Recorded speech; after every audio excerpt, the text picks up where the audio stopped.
বন বিভাগের বিরুদ্ধে চলবে না, চলবে না। স্লোগানে মুখর রাজপথ, ব্যানার নিয়ে রাস্তা অবরোধ, দাবি বাঁচাতে হবে বন্য হাতির আক্রমণ থেকে।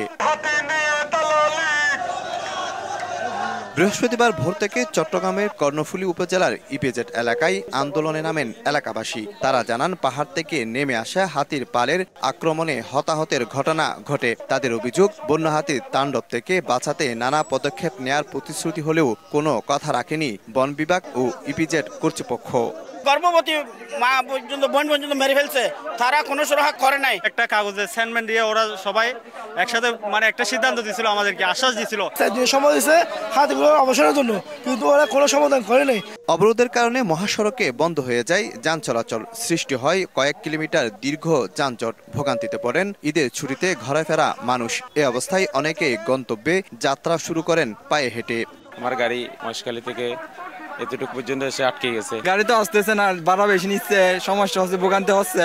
হাতির আন্দোলন করছে, সেজন্য আমরা যেতে পারতেছি না। কষ্ট তো আমরা পাচ্ছি, ওরা কিন্তু ওরা কষ্ট পাচ্ছে। কিন্তু গাড়ি বন্ধ দিয়ে ফগও বাহিরে আছি, তুই তার এখন আখ্যান ব্যবস্থা না করেন।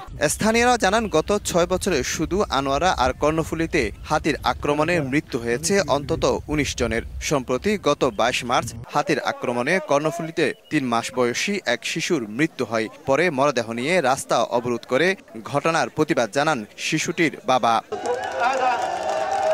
শফিকুল আলম, সময় সংবাদ, চট্টগ্রাম।